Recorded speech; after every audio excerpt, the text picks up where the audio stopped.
Class 9-10 এর মেয়েরা আমরা একটা একটা করে অনেকগুলো গ্রামারের টপিক করেছি। আমরা ডিটারমিনাস করেছি, প্রিপোজিশন করেছি, আমরা কারেক্ট টেন্স করেছি। আমি তোমাদেরকে বলেছিলাম যে কারেক্ট টেন্সটা যেটা আমরা পড়ি ওইটা আমাদের একদম বেস একটা, হ্যাঁ, ইংলিশ গ্রামারে আমাদের কারেক্ট টেন্স যত সময় পর্যন্ত ক্লিয়ার হবে না, আমি একটা সেন্টেন্স দেখে বুঝতে পারবো না যে এটা কোন টেন্সে আছে, ততক্ষণ পর্যন্ত আমার ইংরেজি শুদ্ধ করে লেখা, যেটা আমার গ্রামারের এইম, এটা আমি কিছুতেই অ্যাচিভ করতে পারবো না। তো আমরা কারেক্ট টেন্সের ডিটেলস আমরা ডিসকাস করে আমরা পুরো তোমার করেছি, এক্সারসাইজও আমরা সাফিসিয়েন্ট করেছি। এখন আমরা নেক্সট যে গ্রামারের আরেকটা ইম্পর্টেন্ট টপিক করব, সেটাকে আমি বলছি, সেটার নাম হচ্ছে ভয়েস। হ্যাঁ, ভয়েস বলা হয় এটাকে, VOICE। ভয়েস এমনিতে আমরা কি বলি, এই যে আমি কথাটা বলছি, আমার যে কথা বলার যে স্বর, আওয়াজটা, এই আওয়াজটাকে আমরা এমনিতে বলি ভয়েস।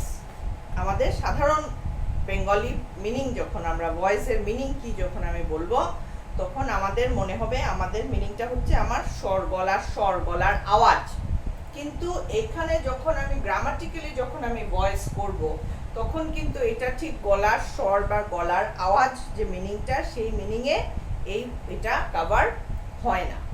আমার এখানে ভয়েসে বাংলায় আমরা যেটাকে বলে থাকি বাচ্য, তোমরা হয়তো এতদিনে করেছো বাংলাতে, সেই বাচ্য যে জিনিসটা, সেটাকে আমরা ইংরেজিতে যখন করি সেটাকে বলা হয় ভয়েস। তো ভয়েসের মেইন যে জিনিসটা প্রথম আমরা করবো সেটা হলো ভয়েসের দুটো পার্ট হয়, হ্যাঁ, দুটো ডিভিশন। একটা হলো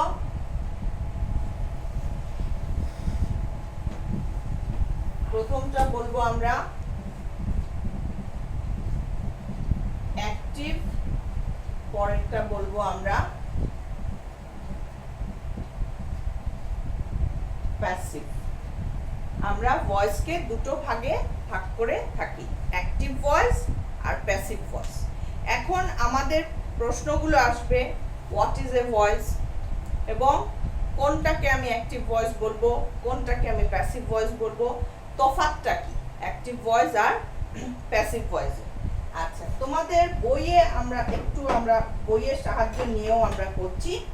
সেখানে বইয়ে দেখবে তোমাদের যে প্রেসক্রাইব বই, যেটা আমাদের an approach to English grammar and composition, সেইটার পেজ 105-এ, আমার বইয়ে 105, তোমাদের একটু এদিক ওদিক হতে পারে, সেইখানে আমাদের ভয়েস চেঞ্জটা ডিসকাস করে দেওয়া আছে।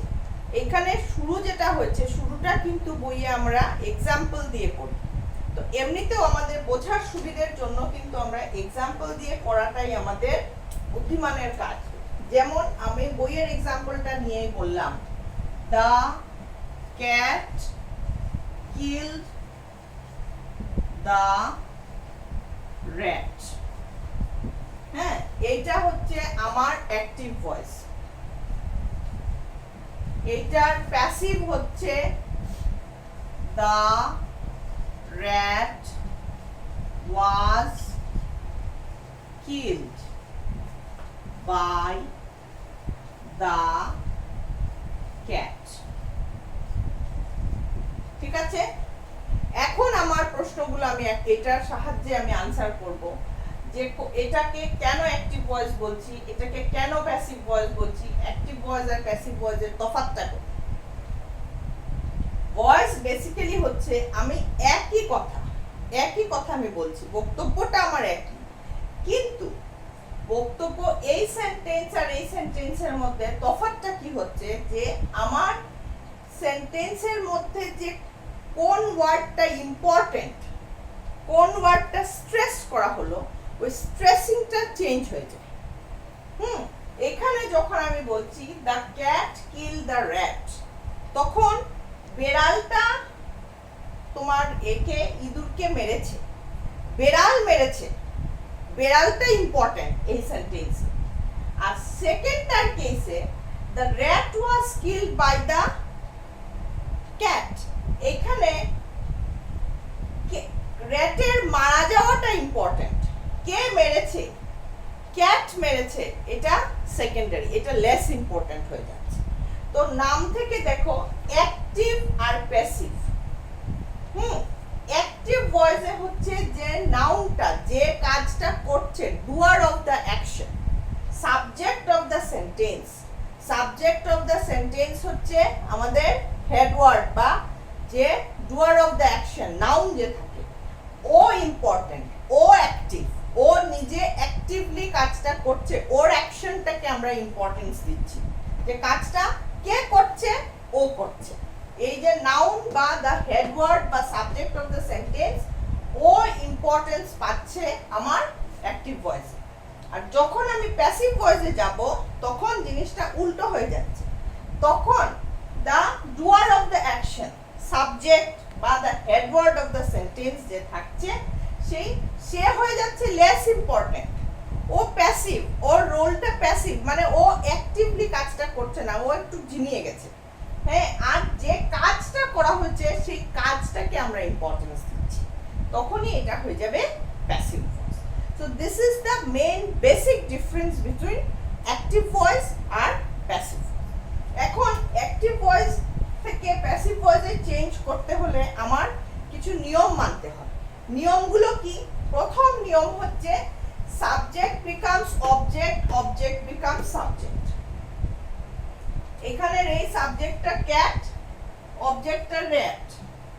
সেন্টেন্সে গিয়ে ক্যাটটা র্যাটের জায়গায় বসেছে, র্যাটটা ক্যাটের জায়গায় বসেছে, উল্টো উল্টি হয়ে গেছে।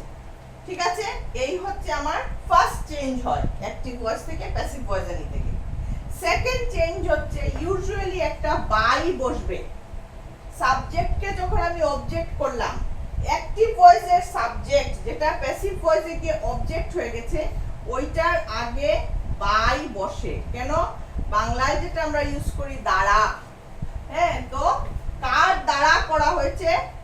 ক্যাটের দ্বারা করা হয়েছে, ওই বাইটা এড হয়। ঠিক আছে, আর এইখানে এই কিলটা, এটা একটা মনে রাখবে, এইখানের কিল আর এইখানের কিল কিন্তু সেম ভার্ব না। আমি তোমাদেরকে কারেক্ট টেন্সের সময়ও খুব করে বলেছি যে আমাদের যে ভার্বের টেবিল, ওইটা আমার মুখস্থ থাকা খুব দরকার। V1, V2, V3, এইখানের ক্ষেত্রে V1 টা কিল, V2 টা কিলড, V3 টাও কিলড। ঠিক আছে, কিন্তু এখানে অ্যাকচুয়ালি এইটা হচ্ছে V2 আর এইটা হচ্ছে V3। এই তফাৎটা আমরা এখানে বুঝতে পারছি না, কারণ দুটোই কিলড। ধরো আমি ডু দিয়ে যদি করি, তখন V1 হলো ডু, V2 হলো ডিড, V3 হলো ডান। হ্যাঁ, এখন যদি সেন্টেন্সটা হতো I did the work, active voice. প্যাসিভে চেঞ্জ হয়ে কি হতো? The work was done by me। এখানের ক্ষেত্রে দেখো I মি হয়েছে, চেঞ্জ হয়েছে, the work আগে এসে গেছে, চেঞ্জ হয়েছে, by বসেছে। এখন দেখো এই ডিডটা হলো V2 আর ডানটা হলো V3। ডিড আর ডান দুটো আলাদা শব্দ, সেজন্য আমার ক্লিয়ার হচ্ছে তফাৎটা, যেটা আমার এখানে কিলড হয় তফাৎ হচ্ছিল না। তো আমার এখানে এইটা সব সময় বাইয়ের আগের যে মেইন যে ভার্বটা, আমার এই ভার্বটার আমার V3 ফর্ম, যেটা যে কোনো ভার্বের V3 ফর্ম যেটা, সেই ফর্মটা আমার বাইয়ের আগে বসবে। এটা হলো আরেকটা নিয়ম। আর এই ওয়াজটা কোথা থেকে এলো?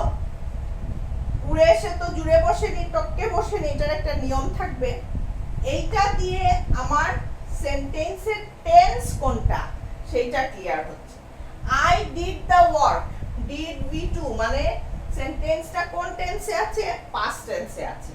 তো ওয়াজ দিয়ে আমি বোঝালাম যে এটা পাস্ট টেন্স। এখন আমার যেটা মনে রাখতে হবে কয়েকটা পয়েন্ট। একটা জিনিস তো বললাম, সাবজেক্ট অবজেক্ট হবে, অবজেক্ট সাবজেক্ট হবে, বাই বসবে, V3 বাইয়ের আগে বসবে, তারপরে এই ভার্বটা দিয়ে আমি সেন্টেন্সের টেন্স বোঝাবো।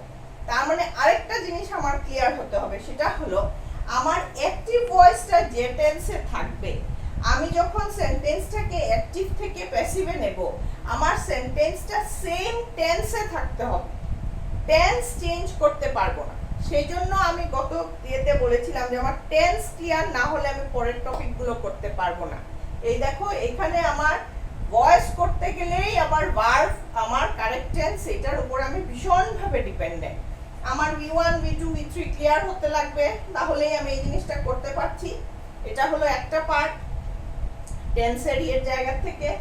আর আরেকটা হলো যে আমার সেন্টেন্সের টেন্স আইডেন্টিফাই করতে হবে। আমার অ্যাক্টিভ ভয়েসটা যে টেন্সে থাকবে, চেঞ্জ করে আমি সেন্টেন্সটা যখন প্যাসিভ ভয়েসে নেব, ভয়েসটা চেঞ্জ হবে কিন্তু ওর টেন্সটা সেমই থাকবে।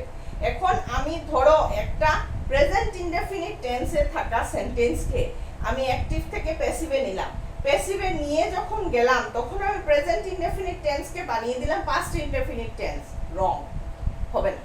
আমাকে প্রেজেন্ট ইনডেফিনিট টেন্সই রাখতে হবে। আর আমার টেন্সটার বোঝানোর জন্য প্যাসিভ ভয়েসে আমার এখানে এই ভার্বটা ইউজ হবে, কারণ এই ভার্ব যেটা আমার অ্যাক্টিভ ভয়েসে আমার যে ভার্বটা থাকছে, ওই ভার্বটা তো ওই ভার্বের তো V3 ফর্ম আমি ইউজ করব। তো V3 ফর্ম তো আমি সব ক্ষেত্রে ইউজ করলে তো V3 ফর্ম দিয়ে তো সব টেন্স বোঝানো যাবে না, তখন টেন্স বোঝানোর জন্য আমার এই ভার্বটার ব্যবহারের দরকার পড়বে। এই হচ্ছে আমার বেসিক জিনিস ভয়েস চেঞ্জের। তারপরে আমরা আসব সব রকম টেন্সের সেন্টেন্স চেঞ্জ করলেই আমাদের ক্লিয়ার হয়ে যাবে। আচ্ছা, এখন ভয়েস চেঞ্জে আরেকটা জিনিস খুব ইম্পর্টেন্ট মনে রাখা, সেটা হলো যে মনে রাখতে হবে আমাদের যে কোনো সেন্টেন্স যদি দেয়, এটা তোমাদের এমনিতে লাগে না, তোমাদেরকে যে সেন্টেন্সগুলোর ভয়েস চেঞ্জ করতে দেবে সেই সেন্টেন্সগুলোর ভয়েস চেঞ্জ হয় বলেই সেন্টেন্সগুলো তোমাকে দেবে। এরকম হবে না যে তোমাকে এমন একটা সেন্টেন্স দিল যেটার ভয়েস চেঞ্জ করা যায় না, এরকম দেবে না। কিন্তু তোমার জানতে হবে যে আমার কিন্তু সব সেন্টেন্সের ভয়েস চেঞ্জ হয় না। পৃথিবীতে যত কারেক্ট সেন্টেন্স আছে ইংলিশের, সব সেন্টেন্সের ভয়েস চেঞ্জ হয় না। This is another very important point. এইটুকু আমাদের প্রথম দিনের জন্য থাক। আমার ইন্ট্রোডাক্টরি যতটুকু ক্লিয়ার হওয়ার আমরা বুঝলাম, নেক্সট ডেতে আমরা আবার এখান থেকে শুরু করব। Thank you.